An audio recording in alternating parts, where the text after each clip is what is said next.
नमस्कार दोस्तों, मैं आलोक सिंह और आप सुन रहे हैं ब्लैक वर्ल्ड हॉरर पॉडकास्ट मेरे साथ। तो दोस्तों, आज हम आपको ट्रक ड्राइवर की ही आगे की कहानी सुनाने वाले हैं। ये ट्रक ड्राइवर कहानी का दूसरा पार्ट होने वाला है। तो बिना देर न किए हुए चलिए सुनते हैं आगे की कहानी को। तभी अचानक से दरवाज़ा खुल गया और एक भयानक सा हाथ बाहर आया। वो हाथ मेरे पति देव का ही था। उन्होंने भैया जी का गला पकड़ दिया था। वो पल देखकर एकदम से मेरा शरीर कांप उठा और मैं थर-थर कांपने लगी। मैं शायद जब तक किसी को बुलाती तब तक भैया जी की जान चली जाती। मैं किसी तरीके से हिम्मत जुटाकर भैया जी के पास जाकर उन्हें बचाने की कोशिश करने लगी। मेरे पति की हाथ की पकड़ इतनी मजबूत थी कि मैं भैया जी को छुड़ा ही नहीं पा रही थी। मैंने अपनी पूरी ताकत लगा दी। भैया जी की आंखें बिल्कुल बड़ी बड़ी हो गई थीं। उनकी गले की नसें बिल्कुल फूल गई थीं। वो सांस लेने के लिए भी तड़प रहे थे। तब मेरी नज़र बाहर खिड़की के पास पहुंची। मैंने देखा कि बाहर अंधेरे में कोई परछाई सा साया बाहर खिड़की पर लहरा रहा था और वो हमें घूर रहा था। और तभी मैंने जोर से महाराज जी का नाम लिया और उनके हाथ को पकड़कर जोर से झटका। तब मेरे पति का हाथ भैया जी से छूट गया और भैया जी वहीं पर नीचे गिर पड़े और मैं घबरा कर पीछे हट गई। तब मैंने अपने पति का चेहरा देखा। बिल्कुल पत्थर की तरह उनका चेहरा हो गया था। आंखें बिल्कुल लाल और उनकी हाथें थर थर काँप रही थीं और उनके मुंह से बार बार भयानक सी आवाज़ें निकल रही थीं। वहीं पर दूसरी तरफ भैया जी नीचे गिरे हुए तेजी से सांस ले रहे थे। अभी मेरे पति ने अपना एक पैर उठाया और वो बाहर आने की कोशिश करने लगे। जैसे ही उनकी पैर लकीरों पर पड़ी तो वो लकीर बिल्कुल चमक उठी, जैसे कि कोई फुलझड़ी चमकती हो। बिल्कुल उसी तरीके से वो राख भी चमक उठी। वो झटके से अपना पैर अंदर ले लिए। तब हम जान गए कि वो ये लकीर पार नहीं कर सकते। मैंने एक बार फिर खिड़की में देखा। वहाँ कोई भी परछाई, कोई भी काला साया नहीं दिखाई दिया। और उसी पल कमरे का दरवाज़ा धड़ाक से बंद हो गया। मैंने भैया जी को पीने के लिए पानी दे दिया। वो पसीने से पूरी तरीके से भीग चुके थे। उनके गले पे उंगलियों के निशान अभी भी नजर आ रहे थे। हम इस बात से निश्चिंत हो गए थे कि वो कुछ भी करें पर कमरे के बाहर तो नहीं आ सकते। पूरी रात हम लोग जागते रहे। सारी रात भर कमरे से अजीब अजीब आवाज़ें आती रहीं। फिर जैसे जैसे सूरज उगने लगा सब कुछ सामान और शांत हो गया। हमने धीरे से कमरे का दरवाज़ा खोला और देखा कि मेरे पति खाट पर नहीं थे। वो खिड़की के पास पड़े हुए थे। शायद उस काले साए ने इन्हें ले जाने की ये आखिरी कोशिश की थी। और सुबह होने पर भैया जी अपने घर चले गए और उसके कुछ समय बाद ही महाराज जी आ गए। वो घर के चौखट के बाहर ही खड़े थे। उन्हें देखकर मैं दरवाजे के पास चली गई और उन्हें अंदर आने के लिए कहा, लेकिन वो वहीं पर खड़े होकर पूरे घर को देखने लगे। पूरे घर को अच्छे से देखने के बाद महाराज जी ने मुझे बोला, वो रात में आई थी। और मैंने हाँ में सिर हिलाकर उन्हें जवाब दिया। उन्होंने कुछ देर आंखें अपनी बंद की और मुझे कहा, हमें उसकी जगह पर जाना होगा। हम यहाँ पर कोई भी कार्य नहीं कर सकते क्योंकि आसपास के लोगों को काफ़ी तकलीफ हो सकती है। तब मैं तुरंत ही भैया जी को बुलाने के लिए चली गई और मेरे आने तक महाराज जी ने कमरे का बंधन तोड़ दिया था। कुछ ही देरी में भैया जी अपने गाड़ी को लेकर हमारे घर के पास आ गए और हम सब लोग उन्हें लेकर उस काले साये के रास्ते की ओर चल पड़े। वो दोपहर का वक्त था। महाराज जी ने हमें बताया कि उन्होंने रास्ते का पता किया है पर हमें उसकी जगह को खोजना होगा कि वो काला साया आखिर रहता कहाँ पर है। वो जगह शहर के बाहर करीबन 25-30 किलोमीटर दूर थी। जैसे जैसे हम करीब जा रहे थे मेरे पति होश में आ रहे थे। काफ़ी देर बाद हम एक सुनसान जगह पर पहुँचे। वहाँ पर कोई भी गाड़ी नहीं चल रही थी, सिर्फ बड़े बड़े पेड़ थे और अजीब सा सन्नाटा था। और तभी अचानक से मेरे पति ने मेरा हाथ पकड़ लिया। उनका हाथ बहुत जोर जोर से काँप रहा था। तभी मैंने भैया जी को गाड़ी रोकने के लिए कहा। मुझे लगा कि शायद कहीं उन्हें कुछ तकलीफ हो रही होगी, लेकिन गाड़ी रोकते ही वो गाड़ी से नीचे उतर गए और लड़खड़ाते हुए रास्ते के दूसरे ओर चलने लगे। हम सब समझ गए थे कि वो यही जगह है। महाराज जी ने हमें बस उनके पीछे चुपचाप चलने के लिए कहा। मेन रास्ते के नीचे उतरकर हम लोग खड़े झाड़ियों के बीच से पगडंडी के सहारे रास्ते पर बस पीछे पीछे चल रहे थे और आसपास का वातावरण तो बहुत डरावना था। चारों ओर गहरा सन्नाटा छाया हुआ था। काफी दूर चलने के बाद हमें अपने सामने एक खंडहर सा घर दिखलाई दिया। टूटा जर्जर हालत में, सामने बस पत्थरों का ढांचा था। आसपास हर तरफ बड़े बड़े पत्थर पड़े हुए थे। टूटी हुई दीवारें थीं, आंगन था, लेकिन वहाँ की जमीन बंजर पड़ी हुई थी। कोई पेड़ नहीं, कोई घास नहीं। उसी वक्त एक पंछी हमारे सर के ऊपर गोल गोल आकाश में मंडरा रहा था। वो खंडहर एक पुरानी मंदिर की तरह दिख रही थी। शायद इसी वजह से लोग धोखा खाकर उसे मंदिर समझ बैठते थे और उसके अंदर चल जाते थे। हम धीरे धीरे आसपास देखते हुए उस घर के आंगन में पहुंच गए। आसमान में जो पंछी हमारे सर के ऊपर मंडरा रहा था, उसकी आवाज़ें आना कुछ देरी में ही बंद हो गईं और अब तो वो पंछी भी नजर नहीं आ रहा था। उस टूटी पुराने हुए घर को दरवाज़ा नहीं था।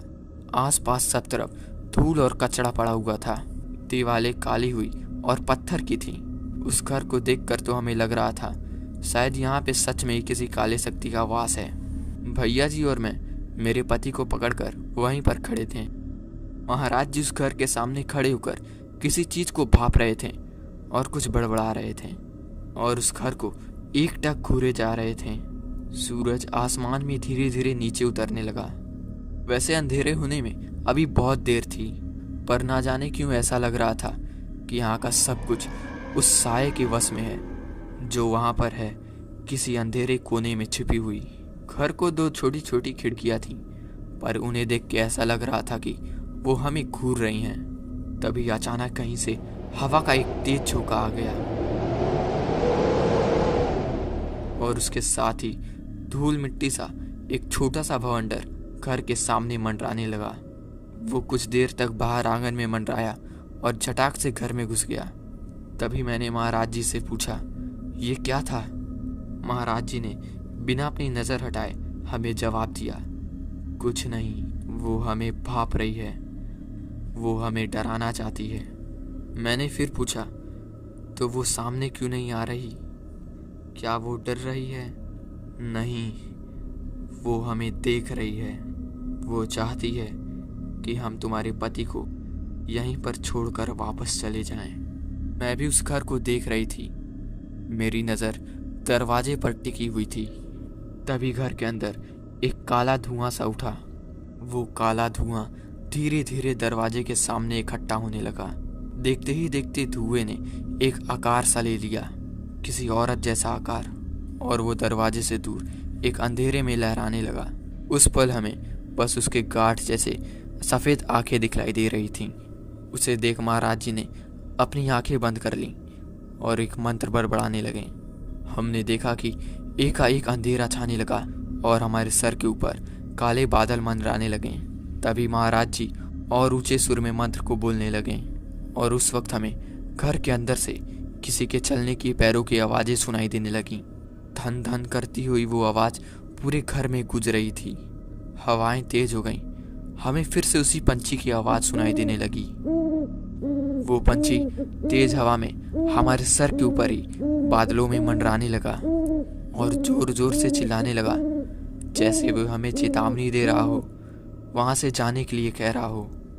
पता नहीं आगे क्या होने वाला था, पर मुझे महाराज जी पर पूरा भरोसा था।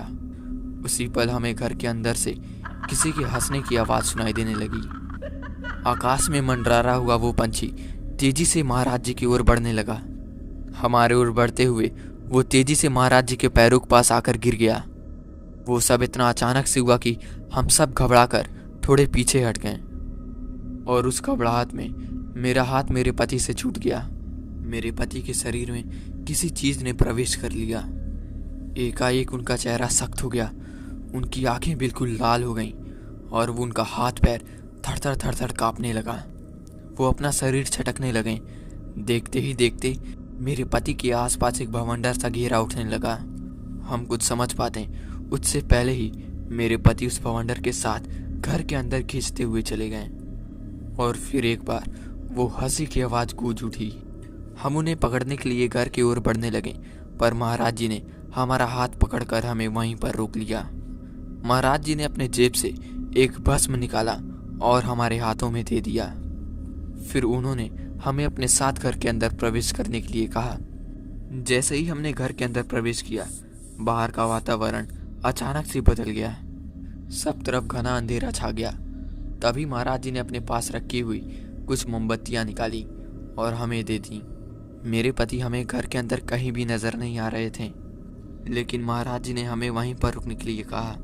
हमने उस पूरे कमरे में हर तरफ मोमबत्तियां जलाकर रख दी।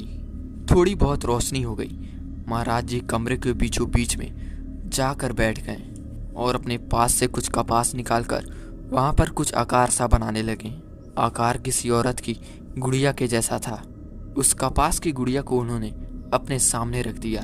फिर अपने पास से एक शीशी निकालकर उसमें से कुछ काला सा उसके ऊपर छिड़कने लगे। इस बीच उनका मंत्र जारी था। इसी पल महाराज जी ने अपने जेब से 2 मणि निकालकर उस गुड़िया के सिर पर लगा दिए, जैसे कि वो उसकी आंखें हों। ये सब करने के बाद उन्होंने गुड़िया के इर्द गिर्द एक घेरा बना दिया। फिर जैसे ही महाराज जी ने उस गुड़िया के ऊपर भस्म फेंका, वो गुड़िया अचानक से खड़ी होकर थर-थर कांपने लगी। महाराज जी ने धीरे से अपनी आंखें बंद कर लीं और फिर से जोर जोर से कुछ मंत्र बड़बड़ाने लगे। कुछ ही देर में मेरे पति अपना पैर पटकते हुए बाहर आ गए और महाराज जी पर चिल्लाने लगे, तू ढोंगी है, तू इसे नहीं बचा सकता। तेरा कोई भी उपाय कुछ भी काम नहीं करने वाला। चला जा यहाँ से, अब भी वक्त है, निकल जा यहाँ से। लेकिन महाराज जी ने अपनी दोनों हाथों को आपस में रगड़ना शुरू किया, जिसमें से आग पैदा होने लगी। मेरे पति जी गुस्से से गुर्रा रहे थे। फिर जैसे ही महाराज जी ने उस गुड़िया को जलाने की कोशिश की, मेरे पति एकदम से बौखला गए और जोर जोर से आवाज करने लगे, मैं तेरी जिंदगी भीख में दे रहा हूँ, चला जा ढोंगी, चला जा यहाँ से। पर महाराज जी ने उसे कोई भी जवाब नहीं दिया। वो अपना काम बस करते रहे, वो मंत्र पढ़ते रहे। अगले ही पल महाराज जी ने उस गुड़िया को अपने हाथ में उठा लिया और उसे जोर से दबाने लगे। पूरे घर में एक काला धुआं सा फैलने लगा और देखते ही देखते धुएं ने एक आकार ले लिया, एक औरत का आकार, और वो जाकर महाराज जी के सामने खड़ा हो गया। वो काला साया हवा में लहरा रहा था और लहराते हुए वो महाराज जी के ऊपर चटकना चाहती थी। उसी वक्त भैया जी ने और मैंने मेरे पति को उठा लिया। वो काला साया घुर्राते हुए महाराज जी के सामने उनके बनाए हुए घेरे में जाकर खड़ा हो गया और एक बार फिर से उसने महाराज जी के ऊपर अपने हाथों से हमला करने का प्रयास किया, लेकिन उसका हाथ महाराज जी तक पहुंच नहीं सका और महाराज जी बस चुपचाप बैठे रहे। वो साया, वो काली परछाई अब अजीब सी आवाज करने लगी, अपना हाथ पैर झाड़ने लगी, जोर जोर से छटपटाने लगी। वो उन सब चीज़ों का विरोध कर रही थी, वहाँ से निकलने का, वहाँ से भागने का प्रयास कर रही थी, पर महाराज जी ने उसे उस घेरे में कैद कर लिया था। उस काले साये की एक भी नहीं चली और तभी महाराज जी का शरीर भी कपकपाने लगा और उनका हाथ बहुत ज़्यादा गर्म हो गया था, बिल्कुल लाल लाल दिखलाई दे रहा था। तभी अचानक से महाराज जी के हाथ में जो गुड़िया थी वो अचानक से फूट गई। हर तरफ एक सड़ीली दुर्गंध फैल गई। पूरा कमरा काले धुएं से भर गया। हमें सांस लेने में तकलीफ होने लगी और उसी पर मैं अपने पति को उठाकर घर के बाहर ले आई। उसके कुछ देर बाद महाराज जी भी बाहर आ गए। उनके शरीर पर हर तरफ काला धुआं सा था, काला रंग सा लगा हुआ था और मेरे पति भी उस वक्त ठीक लग रहे थे। और मेरे पति जी ने और भैया जी ने उसी वक्त महाराज जी का पैर छूकर उनका आशीर्वाद ले लिया। भैया जी और मैं मेरे पति को लेकर वापस गाड़ी की ओर चले गए। सबसे पहले हमने महाराज जी को उनकी हवेली तक छोड़ दिया, क्योंकि उन्हें हमारे घर पहुंचने से पहले उस परछाई की बची हुई चीज़ों को भी पूरी तरीके से नष्ट करना था। मेरे पति भी उस घटना के बाद से काफ़ी दिनों तक कमज़ोर थे, लेकिन उन्हें पहले से काफ़ी अच्छा लग रहा था और धीरे धीरे उनकी तबीयत में भी सुधार हो रहा था। आखिरकार सब कुछ हमारे लिए फिर से अच्छा हो गया। इसी तरीके से जो साया हमारे पीछे पड़ा हुआ था वो भी पूरे तरीके से ख़त्म हो गया था। तो दोस्तों, ये थी आज की कहानी। आपको कहानी कैसे लगी हमें कमेंट करके ज़रूर से बताएं। अगर अच्छी लगी हो तो हमारे चैनल को तुरंत ही सब्सक्राइब कर लें। और आज के लिए बस इतना ही। मिलते हैं बहुत जल्द एक दूसरे खौफनाक एपिसोड के साथ। तब तक के लिए धन्यवाद।